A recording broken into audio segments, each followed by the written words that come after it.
Bom, e para estilizar a gente vai utilizar o nosso conhecido CSS. CSS é uma sigla que significa Cascading Style Sheet, e isso significa que são documentos de folhas de estilo. Diferentemente do HTML, que servia para demarcar e informar quais elementos estão presentes na nossa tela, ele vai conseguir estilizar aqueles elementos que a gente definiu no HTML. Para isso a gente pode fazer também uma analogia um pouco parecida com o que a gente fez no HTML, mas em vez de pensar em descrever quais elementos estão presentes na tela, a gente pode descrever como esses elementos estão na tela, através das suas propriedades. Então, esse botão, por exemplo, ele tem as propriedades de ter um fundo vermelho, de ter bordas um pouco arredondadas e de ter um texto na cor branca.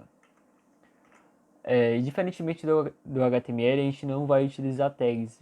No CSS, a gente vai utilizar os seletores e as propriedades.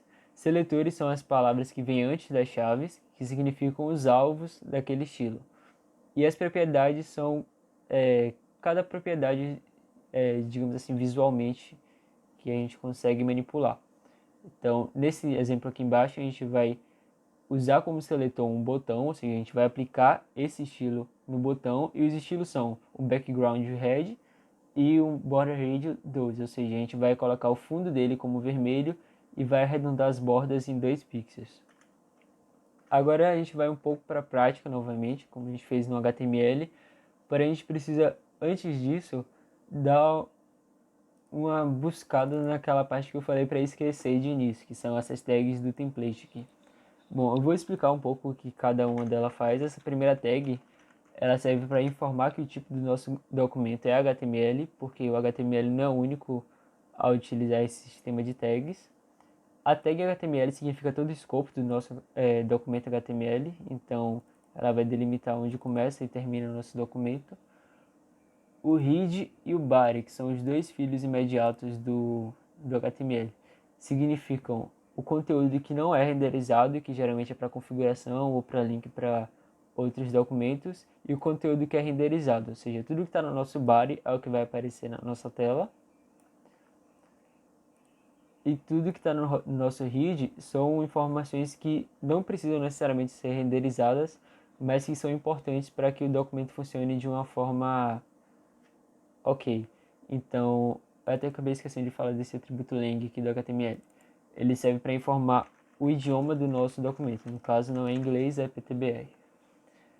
A tag de meta, ela serve para a gente passar algumas configurações. Então, a gente está falando que a codificação que a gente vai utilizar é o TF8, que é uma codificação de texto que permite a gente utilizar acentos ou C cedilha, por exemplo, que é presente na língua portuguesa. Essa segunda tag meta, ela serve para a gente fazer alguns ajustes relacionados à responsividade. Então, ela serve para que a densidade de pixels existente no computador e no celular não se torne um problema quando a gente for fazer a responsividade. Responsividade é fazer com que o layout que funcione no computador também funcione no celular. Essa terceira tag de meta, ela serve para fazer compatibilidade com o Internet Explorer. E essa última tag aqui, que é de title, ela é o título do nosso documento. Então aqui está escrito document, mas eu poderia colocar título da página. Ixi, da página. E ele mudaria assim como posso escrever qualquer outra coisa. Bom, uma coisa importante que a gente vai precisar fazer no read agora é fazer o link para o nosso documento de CSS. Como ele não vai ser algo renderizado, porque não é uma tag sim um documento de estilo, a gente vai utilizar a tag link, onde a relação vai ser de style sheet, porque a gente vai estar utilizando CSS, e o atributo href, ele vai ser o caminho para o nosso documento CSS, ou seja, para a nossa folha de estilo. Para isso a gente vai precisar criar um arquivo chamado styles.css. A gente pode deixar ele em branco por enquanto, e a gente coloca a referência dele dentro dessa tag. Se a gente for olhar o resultado da nossa página, a gente vê que nada mudou, porque a gente não aplicou nenhum estilo no nosso CSS. Pronto. O primeiro passo que a gente vai fazer no nosso CSS é tentar estilizar algum desses elementos aqui. No caso, não vai ser um elemento do HID porque ele não é renderizado. A gente vai tentar estilizar qualquer elemento que está dentro do nosso body. Eu vou tentar estilizar esse título aqui, por exemplo, colocando ele na cor vermelha, em vez de na cor preta. Para isso eu vou utilizar o seletor de tag, que é simplesmente o nome da tag, no caso um H1, e vou utilizar a propriedade color, que ela define a cor do nosso texto. Então vou falar que a cor vai ser vermelha. E assim que eu salvo, você já pode ver que a cor do meu título muda para vermelho. Quando a gente vai estilizar uma tag de uma forma geral, a gente consegue estilizar utilizando o seletor apenas com o nome da tag, sem nenhum outro símbolo auxiliar. Vale lembrar que essa estilização ela vale para todos os elementos que são dessa tag. Como a gente só tem um H1, só foi aplicado nesse. Mas se eu colocasse aqui, por exemplo, um P, que é o parágrafo, onde a gente tem 5 parágrafos, a gente pode ver que todos os 5 parágrafos sofreram esse estilo. A gente consegue também utilizar mais de um seletor para os mesmos estilos que a gente vai utilizar, ou seja, para o mesmo conjunto de propriedades. Digamos que eu queira colocar aqui o meu título e os meus parágrafos fiquem na cor vermelha. Para isso eu vou utilizar o H1, vírgula, P, e aí eu coloco quais estilos vão ser aplicados. No caso, o meu título e meus parágrafos ficaram vermelhos. Outro seletor que a gente consegue utilizar é o seletor de classe. E para isso a gente tem que voltar no nosso HTML para fazer algumas alterações. Digamos que eu queira que apenas os 2 primeiros parágrafos fiquem vermelhos. Então eu venho no main e no primeiro parágrafo eu coloco uma classe chamada vermelho. No meu segundo parágrafo eu também eu vou colocar essa classe vermelha. No meu CSS eu consigo dizer que apenas os elementos que possuem a classe vermelha vão ter esse estilo aplicado. Para isso eu vou utilizar ponto e o nome da classe, no caso vermelho. E agora, como vocês podem ver, os 2 primeiros parágrafos ficaram com a cor vermelha. O atributo de classe, no caso o seletor de classe e o atributo de classe no HTML, ele pode ser utilizado em mais de um elemento. Eu utilizei aqui em 2 parágrafos, mas eu poderia utilizar também no parágrafo e no título. Não existe restrição assim para qual tag eu vou utilizar. O outro seletor, que é muito mais específico do que a classe, é o ID. A classe ela consegue ser utilizada em várias tags, podem ser elas do mesmo tipo, como parágrafo ou tags diferentes, e ela pode ser utilizada mais de uma vez. No caso, ser utilizada nesse. O ID, como o nome sugere, ele é o identificador, então ele só deve ser utilizado em uma tag. No caso, eu vou colocar esse ID como azul. E no meu CSS eu vou colocar aqui o ID azul vai receber um conjunto de estilo, no caso algumas propriedades. Para indicar que eu vou utilizar um ID, eu vou utilizar hashtag e o nome do ID, no caso azul, e vou falar que a cor dele, no caso a cor do texto, vai ser azul. E aí eu posso ver que meu terceiro parágrafo ficou na cor azul. Eu utilizei aqui os seletores para texto, mas eu poderia, por exemplo, aplicar os mesmos estilos para qualquer outra tag aqui. Uma coisa interessante é que ele consegue fazer a herança de estilos.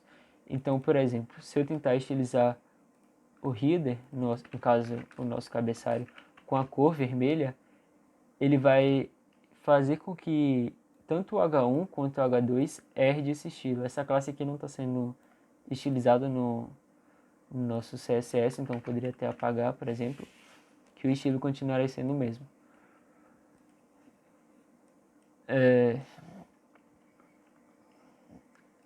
Eu mostrei aqui a propriedade de color, mas existe várias outras propriedades que a gente consegue utilizar.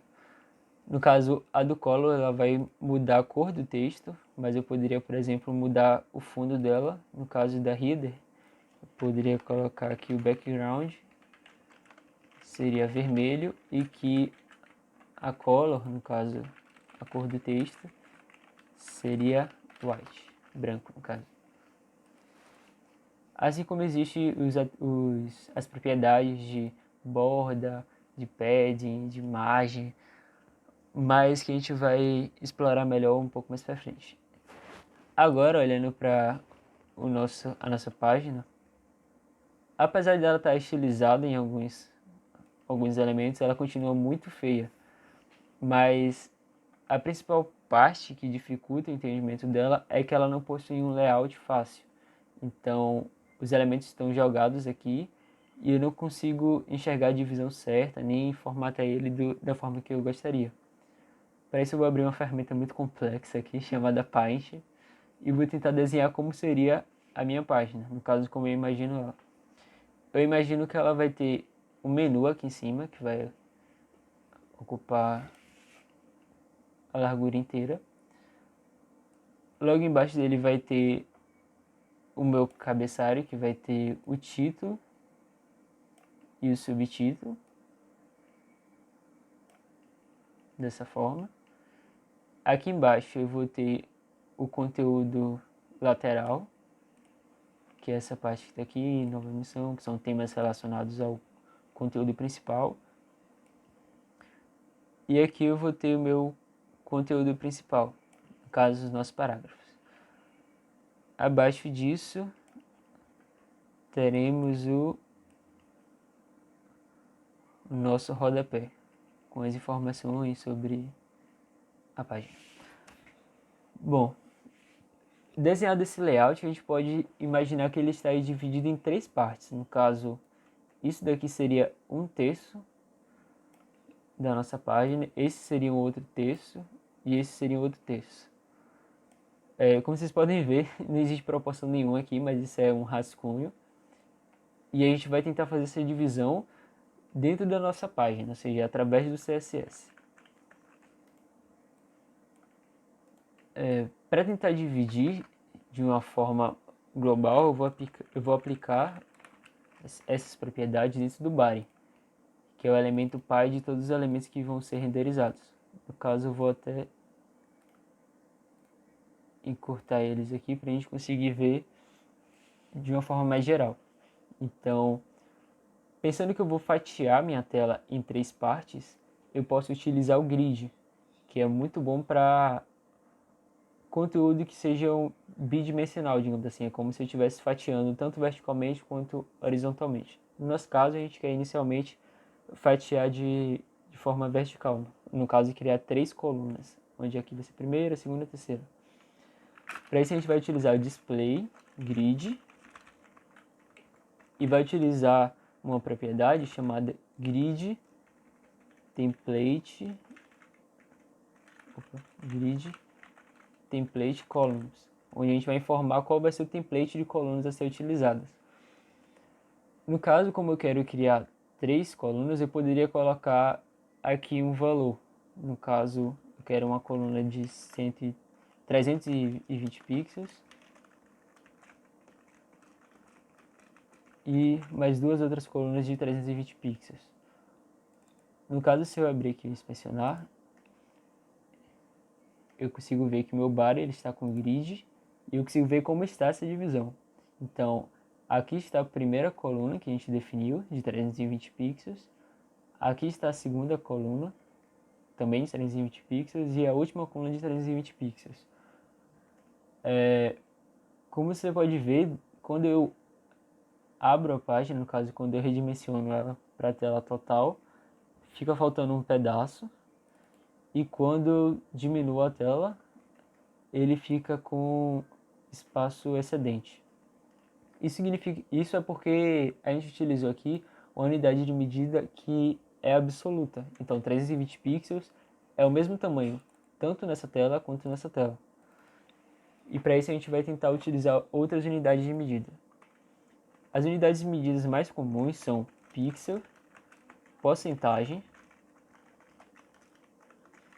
EM ou então REM, que elas são relacionadas ao tamanho do texto.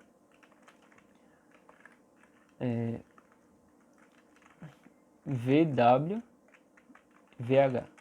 VW e VH, elas são um pouco parecidas com a porcentagem, com a diferença de que elas são sempre relacionadas com a largura da página, no caso do VW, ou a altura da página, no caso do VH.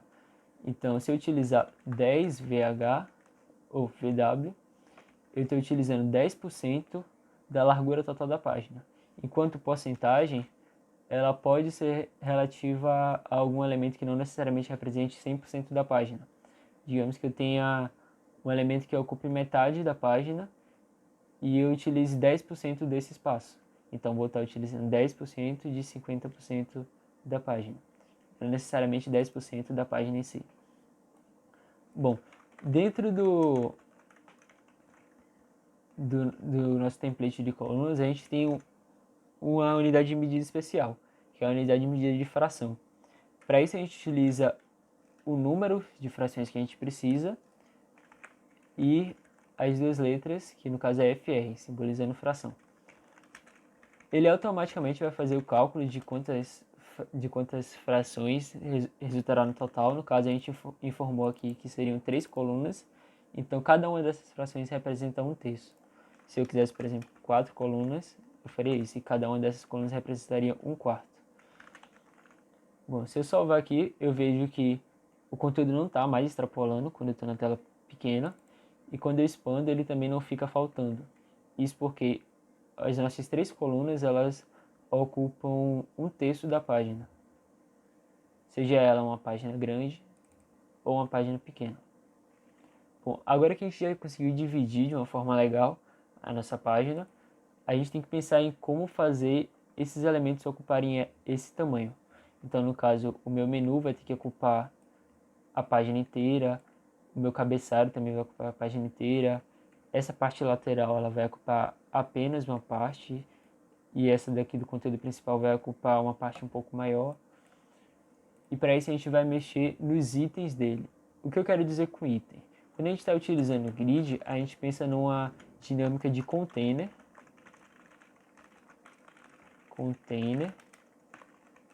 e numa dinâmica de item. O container, ele é o elemento pai, ou elemento mãe, de todos os elementos que a gente vai querer manipular. No caso, a gente aplicou no body porque os elementos que a gente vai querer manipular são o nav, o header, o main, o aside e o footer.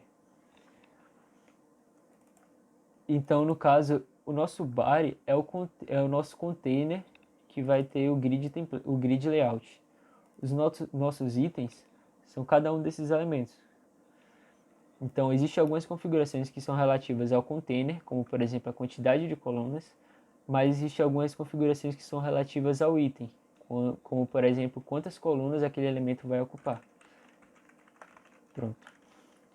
Eu vou tentar agora mexer no nav, que é o nosso primeiro elemento quando a gente olha aqui no HTML, e eu vou fazer com que ele ocupe essas 3 colunas e não necessariamente uma coluna. Como vocês podem ver, o nav está ocupando uma coluna, o header outra coluna, o main outra coluna, e mais embaixo a gente também tem o aside e o footer ocupando uma coluna. Isso porque é a formatação automática que o grid dá para os elementos, ele tenta colocar cada elemento em uma coluna.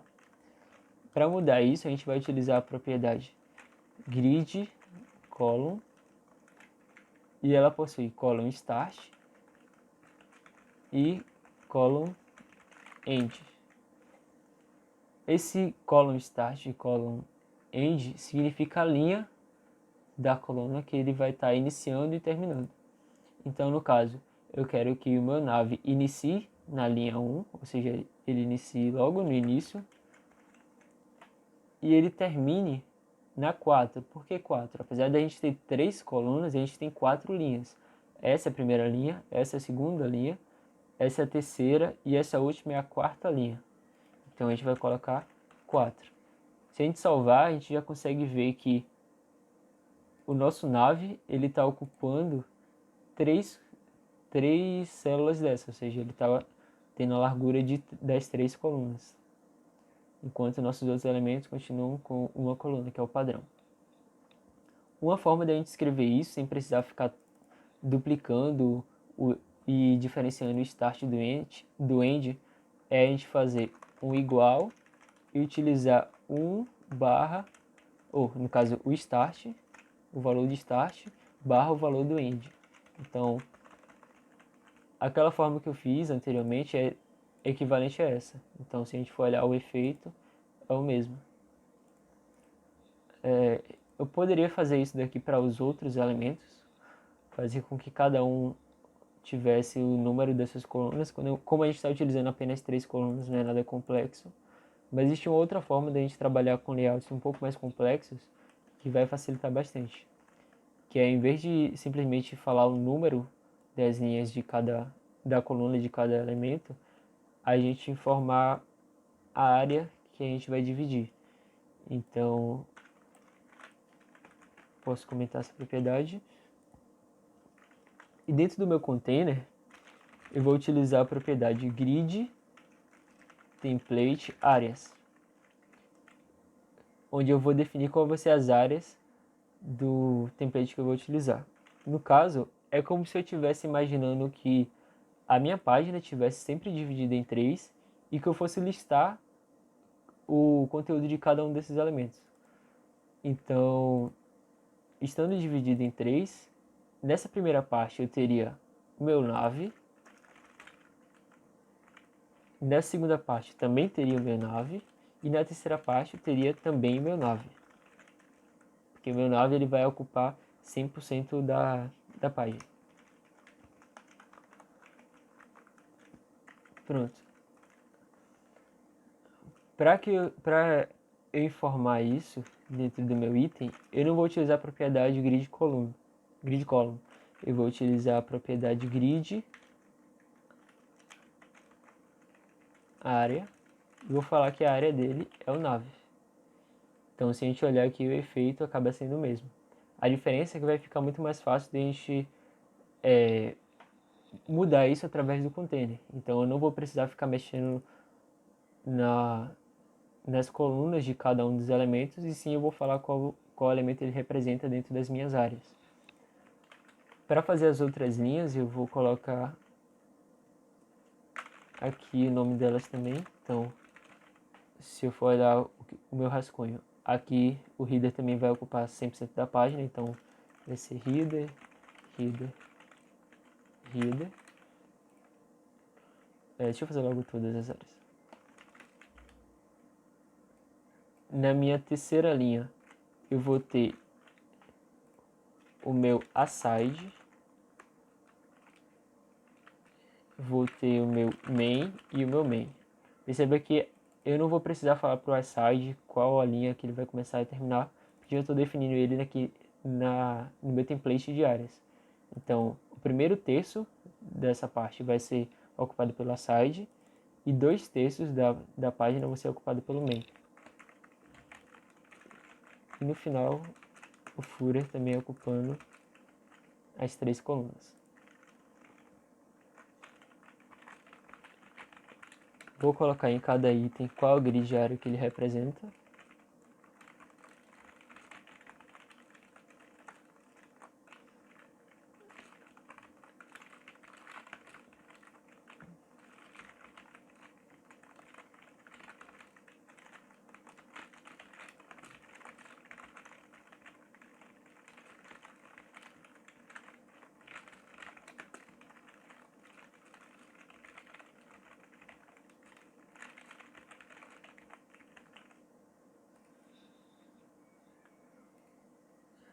E aqui eu já consigo ver mais ou menos como está a formatação dos meus elementos.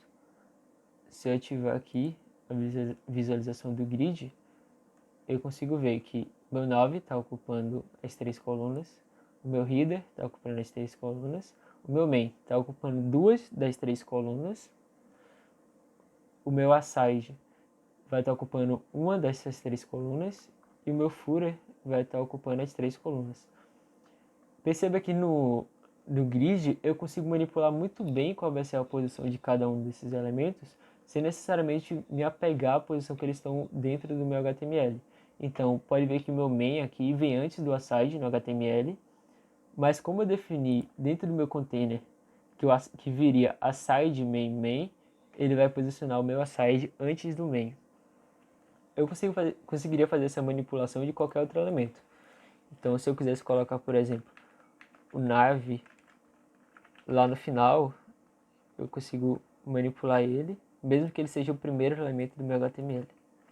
Isso dá uma liberdade muito grande para você utilizar o CSS para de fato manipular sua página completa. Bom, agora que eu já consegui formatar a minha página, então todos os elementos estão no local que deveria estar, eu vou tentar deixar ele um pouco mais bonito, porque convenhamos que ainda não está lá essas coisas.